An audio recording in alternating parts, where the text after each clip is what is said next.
It was at this moment I sat down on my throne, and looked across the horizons. It was a great civilization that I had built. I was surely determined to conquer lands. This was only the beginning.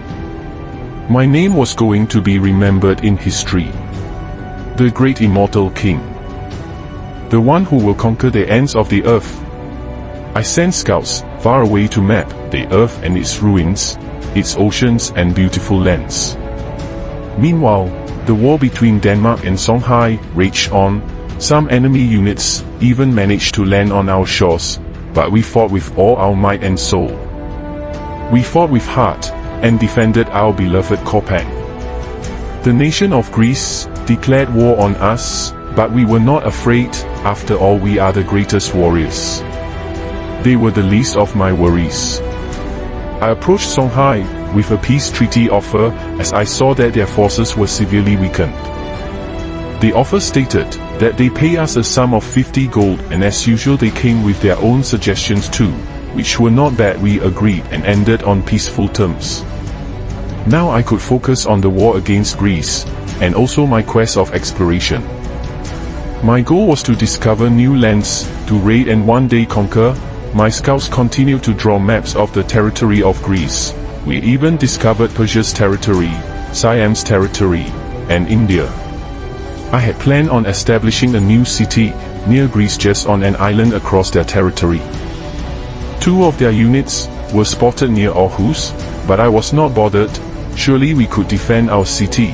These 2 units were merely nothing compared to the units that tried to besiege Copenhagen. 2 became 4 and 4 became 7.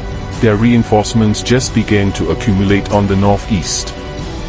I sent my musketmen to go help defend against the enemy. However, it seemed like they had already made their way into our lands, so I sent for more reinforcements. We were surrounded. I started to worry. Death was knocking at my doorstep.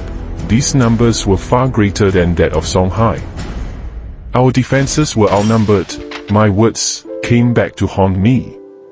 Greece successfully invaded my territory, but I had to keep composure and attempt to hold Aarhus. After all, it was connected to the capital. I couldn't afford to lose it. Greece had a force strength of around 6,000. Persia then declared war on me. My military strength was not enough for a full-scale war against 2 nations, one of which was the strongest in the world. Shortly after, in a blink of an eye, all hell broke loose. My world suddenly became desolate. My world lay shrouded in a cloak of perpetual darkness, its once vibrant colors fading into somber shades of grey. A heavy mist hung in the air, suffocating every glimmer of hope that dared to emerge.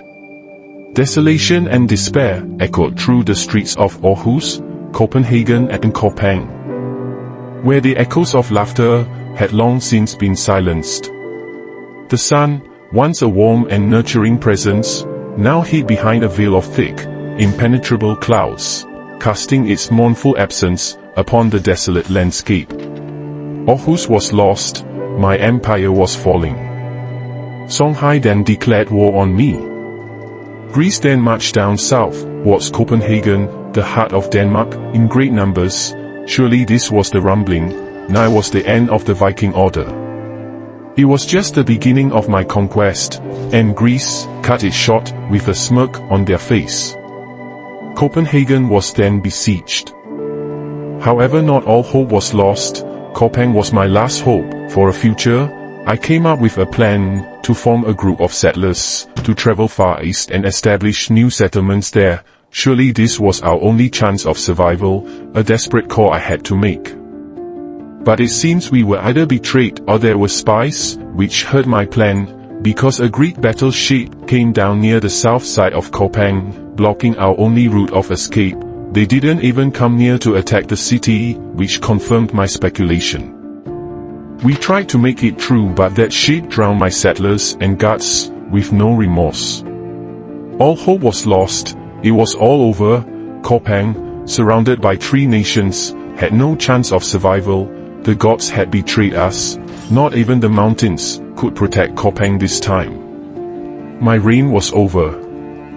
The whispers of the wind carried tales of anguish and heartache, while the rain wept, its tears falling relentlessly upon a world that had forgotten the taste of joy. In this dismal realm, where dreams withered and optimism became a distant memory, the very essence of life seemed to wane. As though the soul of humanity itself had grown weary, worn thin by the weight of sorrow. This was a nation where shadows danced with melancholy, and the future, once brimming with possibility, had succumbed to the relentless grip of an unyielding gloom. Once a great king, now another forgotten name in history.